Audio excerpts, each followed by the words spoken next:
இப்பொழுது கேரளாவில் massive anti incumbency ஆளும் அரசாங்கத்திற்கு எதிராக அதிருப்தி அலை வீசுகிறது. பல அமைச்சர்கள், சிட்டிங் அமைச்சர்கள், கம்யூனிஸ்ட் கட்சியை சேர்ந்தவர்கள் தோற்பார்கள் என்றுதான் பல கருத்து கணிப்புகள் தன்னுடைய முடிவுகளை வெளியிட்டிருக்காங்க. கடந்த முறை பாஜகவை எப்படி ரொம்ப சாதாரணமாக இடை போட்டாங்களோ அந்த மாதிரி இந்த முறை பண்ண முடியாது. பாஜக அங்க வலுவாக மூன்றாவது அணியாக உருவெடுத்திருக்கு. பல தொகுதிகளில் பாஜக வாங்கக்கூடிய வாக்குகள் கம்யூனிஸ்ட் காங்கிரஸுக்கு ஈக்குவலா அதே அளவுக்கு வாங்கியிருக்காங்க. எல்லா மாநிலங்களிலுமே கம்யூனிஸ்டுடைய ஓட்டு கரைந்து அப்படியே பாஜகவை நோக்கி அந்த வாக்குகள் வந்து பாஜக அந்தந்த மாநிலங்கள்ல அவ்வளவு ஸ்ட்ராங்காக இருக்காங்க. ஸோ இந்த முறை கம்யூனிஸ்ட்கள் வீழ்ந்தால், கவர்மெண்ட் இல்ல, எஸ்டாபிளிஷ்மெண்ட் இல்லைன்னா அந்த வாக்குகள் அப்படியே சங்கா பாஜக பக்கம் வர வாய்ப்பு இருக்கு. இந்த வீடியோவை நீங்க சேவ் பண்ணி வச்சுக்கோங்க. ஆயுர்வேதம் ஒரு பொக்கிஷம், நம் ஆயுள் நீட்டக்கும் அற்புதம். டாக்டர் ஸ்ரீவர்மாஸ். வணக்கம். இந்த வீடியோல கேரளா தேர்தலினுடைய எக்ஸிட் போல்ஸை கொஞ்சம் விரிவாக பார்க்கலாம். இந்த எக்ஸிட் போல்ஸ் அனைத்தும் சொல்லக்கூடியது ஒன்றே ஒன்றுதான். அது என்னன்னா, கேரளாவில் கம்யூனிசத்திற்கு எழுதப்படக்கூடிய முடிவுரை. இனி எப்பொழுதும் கம்யூனிசம் கேரளாவில் எழுந்து வர முடியாத அளவிற்கு இந்த முறை அடிவிழப் போகிறது என்பதுதான் எக்ஸிட் போல்ஸ் முடிவுகள் உணர்த்துகின்றன. அது எப்படி அப்படி சொல்றீங்க? கேரளானாலே கம்யூனிசம் தானே, அது கம்யூனிசத்தெல்லாம் வீழ்த்தவே முடியாது என்று சொல்பவர்களுக்கு ஒரு சின்ன ஸ்டாட்டிஸ்டிக்ஸ். இதுக்கு முன்னாடி நீங்க கேரளா பாலிடிக்ஸை ஃபாலோ பண்ணீங்கன்னா ரிவால்விங் டோர் பாலிடிக்ஸ் என்று சொல்லுவாங்க. இந்த 5 வருஷம் யூடிஎஃப் ஆட்சியில் இருந்துச்சுன்னா அடுத்த 5 வருஷம் எல்டிஎஃப் ஆட்சியில் இருக்கும். கம்யூனிஸ்ட் காங்கிரஸ் கூட்டணியாக மாறி மாறி ஆட்சி புரிவாங்க. ஆனால் 2016ஆம் ஆண்டு ஆட்சிக்கு வந்த கம்யூனிஸ்டுகள் இரண்டாவது முறையாக 2021ஆம் ஆண்டு மீண்டும் வென்று வரலாற்று சாதனை படைத்து 10 ஆண்டுகளாக இப்பொழுது ஆட்சியில் இருக்காங்க. அந்த 10 ஆண்டுகளாக ஆட்சியில் இருக்கக்கூடிய விளைவாக இப்பொழுது கேரளாவில் மேசிவ் ஆன்டி இன்கம்பன்சி ஆளும் அரசாங்கத்திற்கு எதிராக அதிருப்தி அலை வீசுகிறது. பல அமைச்சர்கள், சிட்டிங் அமைச்சர்கள், கம்யூனிஸ்ட் கட்சியை சேர்ந்தவர்கள் தோற்பார்கள் என்றுதான் பல கருத்து கணிப்புகள் தன்னுடைய முடிவுகளை வெளியிட்டிருக்காங்க. ஸோ அனைத்து கருத்து கணிப்பு நிறுவனங்களுமே எக்ஸிட் போல்ஸ்ல யூடிஎஃப்க்கு எட்ஜ் இருக்கிறத ரொம்ப கிளியரா சொல்லியிருக்காங்க. ஒரு நிறுவனம் கூட எல்டிஎஃப்க்கு எட்ஜ் இருப்பதாக தெரிவிக்கவே இல்லை. எல்டிஎஃப்ங்கிறது கம்யூனிஸ்ட் கூட்டணி, யூடிஎஃப்ங்கிறது காங்கிரஸ் கூட்டணி. ஸோ காங்கிரஸ் கூட்டணி இப்பொழுது முன்னிலையில் இருக்கு கேரளாவில். இதுக்கு முன்னாடி நடந்த லோக்கல் பாடி எலெக்ஷன்ஸ்ல கூட திருவனந்தபுரத்துல பாஜக ஜெயிச்சாங்க இல்லையா, அந்த டைம்ல மற்ற எல்லா பகுதிகளிலுமே காங்கிரஸ் பெரும்பாலான இடங்கள்ல கைப்பற்றி முனிசிபாலிட்டிஸ், கார்பரேஷன்ஸ் நிறைய இடங்கள்ல காங்கிரஸ் வெற்றி பெற்றிருந்தாங்க. சோ அந்த அலை அப்படியே மெயின்டைன் பண்றாங்க. 2024 பாராளுமன்ற தேர்தலில் காங்கிரஸ் ஸ்வீப் பண்றாங்க கேரளாவில். அதுக்கப்புறமா காங்கிரஸ் லோக்கல் பாடி எலெக்ஷன்ஸ் ஜெயிக்கிறாங்க. இப்போ அடுத்து சட்டமன்ற தேர்தலையுமே ஹேட்ரிக் வெற்றி பதிவு செய்ய போறாங்க. So first Manorama C voter அவங்களுடைய போல்ஸ்ல LDF 44 to 56, UDF 82 to 94, NDA 1 to 3, clear lead to UDF 26 to 50. So 26ல இருந்து 50 தொகுதிகள் வரைக்கும் யூடிஎஃப் லீட்ல இருக்காங்க. மற்றவங்களோட முடிவுகளை பார்க்கறதுக்கு முன்னாடி காங்கிரஸ் ஜெயிக்கிறதுல அப்படி என்ன உங்களுக்கு சந்தோஷம்? பாஜக எவ்வளவு ஜெயிக்குது அதை சொல்லுங்க. இந்த முறை பாஜக வந்து சிங்கிள் டிஜிட்ல தான் ஜெயிக்க போகுது என்று சொன்னால், இப்பொழுது சிட்டிங் எம்எல்ஏஸ் எவ்வளவு பேர் இருக்காங்க பாஜகவில்? 0. கேரளாவில் ஒரு சிட்டிங் எம்எல்ஏ கூட இல்ல பாஜகவிற்கு. So anything above one MLA is definitely an addition to BJP. பாஜகவிற்கு கிடைத்த வெற்றி.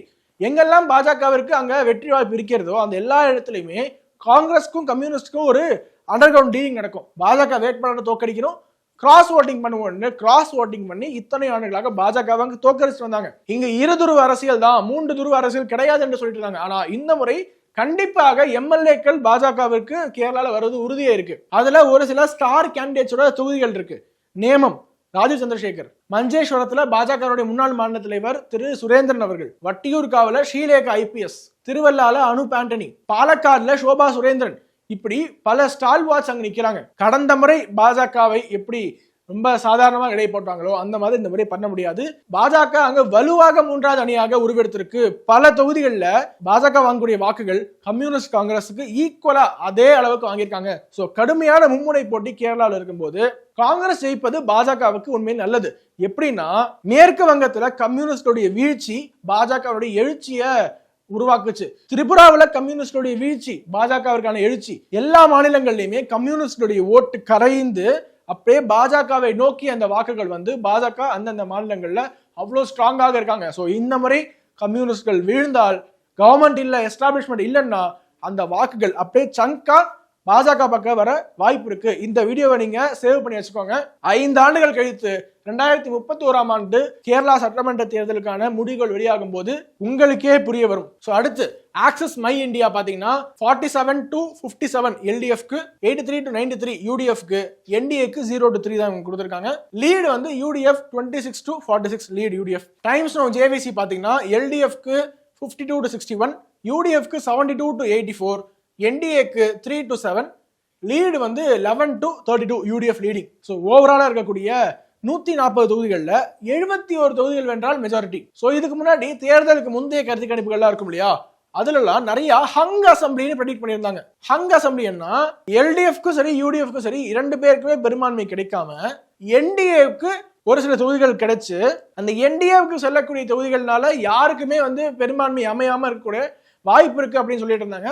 ஆனா தேர்தலுக்கு பிந்தைய கருத்து கணிப்புகள்ல பாத்தீங்கன்னா அது அப்படியே ஒட்டுமொத்தமாக யூடிஎஃப்க்கு ஷிஃப்ட் இருக்கிறத நம்ம அட்மிட் பண்ணி தான் ஆக வேண்டும். அடுத்ததாக சாணக்யா ஸ்ட்ராட்டஜிஸ் வந்து LDF 58 to 64, UDF 72 to 80, NDA 1 to 3. So lead பாத்தீங்கன்னா 8 to 22 யூடிஎஃப் லீடிங். ஸோ இதே மாதிரி தான் PMARQ, Matrize, people's pulse, people insight, Journo mirror இந்த அனைவருமே மோரல்லஸ் ஒரே நம்பர்ஸ் கொடுத்துருக்காங்க, ஒரே மாதிரி நம்பர்ஸ்.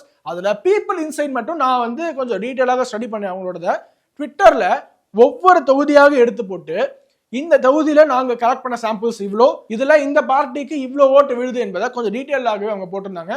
அப்போ பாஜக கூட்டணிக்கு 10-14 சீட் கிடைக்கும் என்று இந்த பீப்புள் இன்சைட் தெரிவிச்சிருக்காங்க. சரி, என்னென்ன 10-14 சீட்டு என்று அதையும் அவங்க ட்விட்டர் ஹேண்டில் போய் பார்த்தா நேமம், திருவள்ளா இது மாதிரி நிறைய கான்ஸ்டுவன்சிஸை அவங்க கலெக்ட் பண்ண சாம்பிள்ஸ் எவ்வளோ, பாஜகவுக்கு எவ்வளோ வாக்கு விழுது என்பதை ரொம்ப டீட்டெயிலாக சொல்லியிருந்தாங்க. அதனால 10-14 தொகுதிகள் பாஜகவிற்கு கேரளாவில் வந்தாலும் கூட ஆச்சரியப்படுவதற்கு இல்லை. அவ்வளோ வலுவான ஒரு சக்தியாக கேரளாவில் பாஜக உருவெடுத்திருக்கு.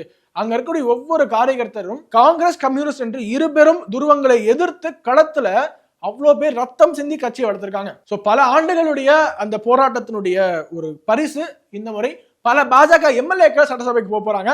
அடுத்த முறை 2031ஆம் ஆண்டு பாஜக எதிர்கட்சியாக கூட வரலாம். அதற்கு பிறகாக எப்போது வேண்டுமானாலும் ஆளுங்கட்சியாக வரலாம். ஒரே ஒரு சேலஞ்ச் பாஜகவிற்கு கேரளாவில் டெமோகிராஃபி மட்டும்தான். டெமோகிராஃபி மட்டும் பாஜகவிற்கு சாதகமாக இருந்திருந்தால் இப்போதே அவங்க எதிர்கட்சியாக வரக்கூட வாய்ப்பு இருக்கிற அளவுக்கு தான் பாஜகவுடைய வளர்ச்சி கேரளாவில் அவ்வளோ அன்மேஸ்டா இருந்திருக்கு. ஸோ ஓட் பர்சன்ட்ல கூட பாத்தீங்கன்னா யூடிஎஃப்க்கு 41 to 43% ஆவரேஜா கொடுக்குறாங்க, எல்டிஎஃப்க்கு 37-39% ஆவரேஜாக எல்லாரும் கொடுக்குறாங்க, என்டிஏவுக்கு ஆவரேஜா 14% எக்ஸிட் போல்ஸ்ல எல்லாரும் கொடுக்குறாங்க. So lead of 2 to 5% UDF lead எடுக்குது கேரளாவில். ஸோ அகைன் காங்கிரஸ் ஆட்சிக்கு வந்து விட்டால் பாஜக வர்சஸ் காங்கிரஸ் என்று இன்னொரு மாநிலம், எப்படி குஜராத்ல பாஜக வர்சஸ் காங்கிரஸ், மத்திய பிரதேசத்துல பாஜக வர்சஸ் காங்கிரஸ், ஹிமாச்சல் பிரதேஷ்ல பாஜக வர்சஸ் காங்கிரஸ், பல மாநிலங்கள்ல பாஜக வர்சஸ் காங்கிரஸ்னு அந்த மாநிலம் அப்படியே உருமாறி பாஜகவுக்கு எட்ஜ் கிடைக்குதோ. இப்ப பாருங்க, காங்கிரஸ பாஜகவால எளிதில் வீழ்த்தி விட முடியும். ஸோ அவ்வளோ ஒரு வீக்கான ஒரு பார்ட்டி, ஐடியாலஜி கிடையாது, ஒண்ணு கிடையாது.